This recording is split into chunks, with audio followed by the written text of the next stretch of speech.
This is a game about a dwarf trying to find their lost homeland. Mostly by killing everything that isn't a dwarf.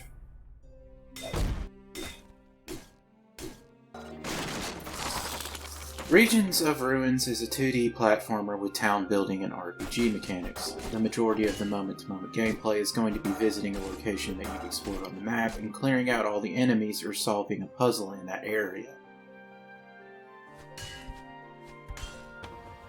When starting a new game, there are initially 3 difficulty settings, with the 4th hardest difficulty being unlocked after beating the game once. The difficulty can be changed any time in the pause menu if you find things are too difficult or too easy. Personally, I find the normal difficulty is challenging enough due to the open nature of the game. Most of the time, if I found an area too difficult, I just chose a different location to explore on the map.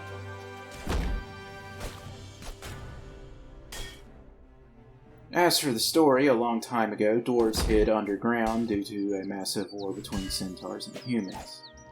After a while, they returned to the surface only to find that the humans and centaurs are all dead and the kobolds, goblins, and orcs took over.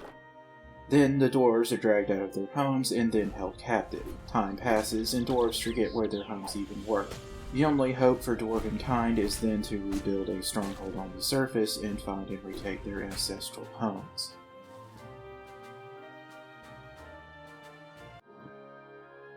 Then, after growing your settlement, a dwarf shows up and tells you about a blacksmith that might join up with you, and after dealing with the smith's wolf problem, and building a forge, the blacksmith tells you about another dwarf that has a rune forge. When you find the rune forge, you learn how to make one yourself and find out about the 12 large beacons that lead the way to the dwarven homeland. Lighting the beacon shows you a new location on the map, and off you go to find the next beacon. And that's pretty much all the story you're going to get out of this game. It's basic, but it works. The user interface is fairly basic except for the way the player's health is displayed.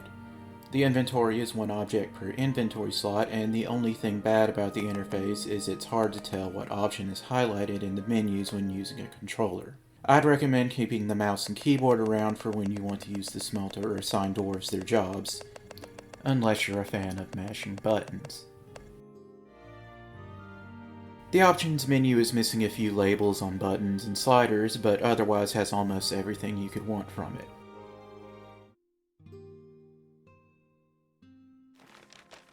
There are options to rebind inputs, calibrate the controller joystick, and you can turn the damage numbers on and off for both damage done and damage taken.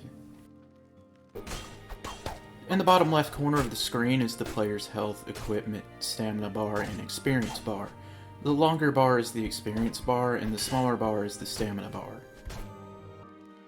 When leveling up, there are 3 stats to choose from: Strength, which increases melee, damage, and stamina; Dexterity, which increases critical hit and range damage; and Constitution, which increases health, stamina, regeneration, and resistances.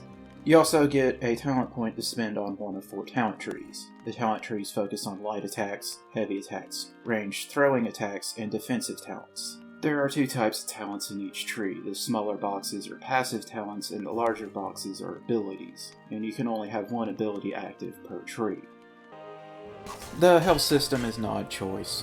You don't have the traditional health bar with numbers. Instead, you have a maximum health cap that is determined by your constitution and how many injuries you've taken. If you have no injuries and take damage, then after a while you will regenerate back up to the maximum.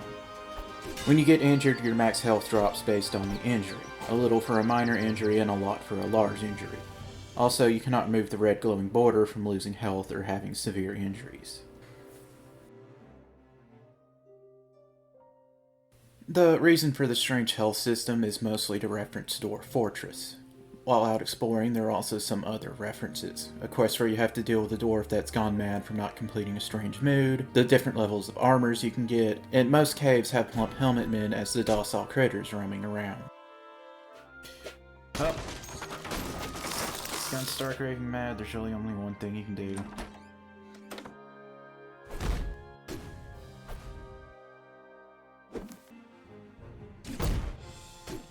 The combat is fairly confident when it comes to the toolkit the player has. You have a light and heavy attack, the ability to block, a stealth system, a dash, and the option of a throwing attack. The problem with the combat is the enemy AI. It's not hard to abuse it and never get hit. The stealth system is very hit or miss for me. When it works, you can pretty much clear an entire map without being spotted, and when it doesn't, you just end up slowing yourself down and lose the ability to dash.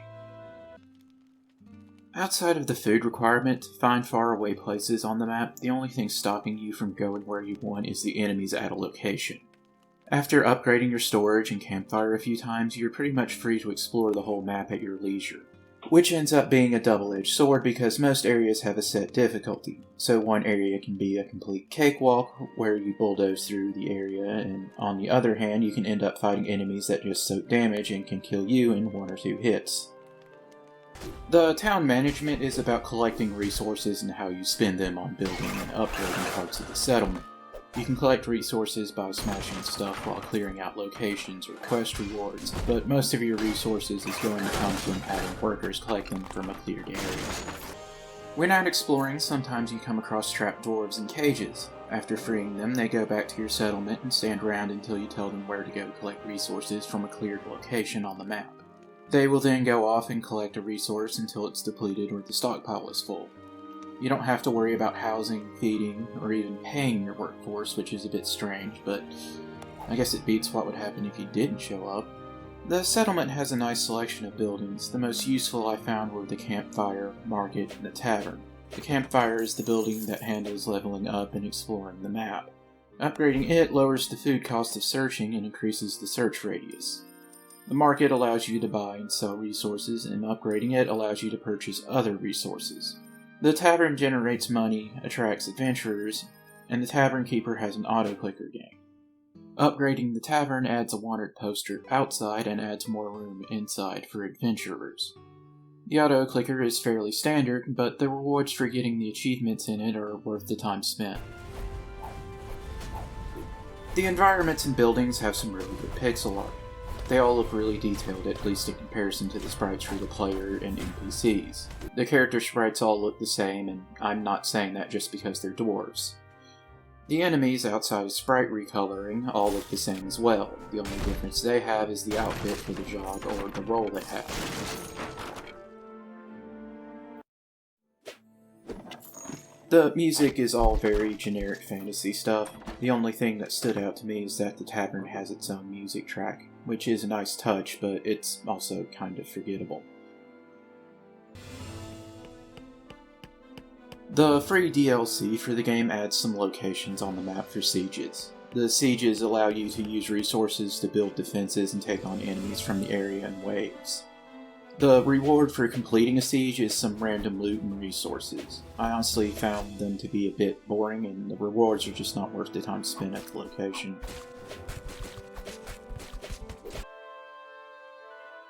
Overall, while I don't think this game really excels at any of its core gameplay components, it is a nice game to try out or play over a weekend. This is a game that if you have sitting around and haven't played, it's worth trying out, or grab a copy when it's on sale. There's also a sequel planned for this year, and going by the store page, it looks like more of the same. And there's a blog post from 2019 detailing what the developer hopes to accomplish with the sequel.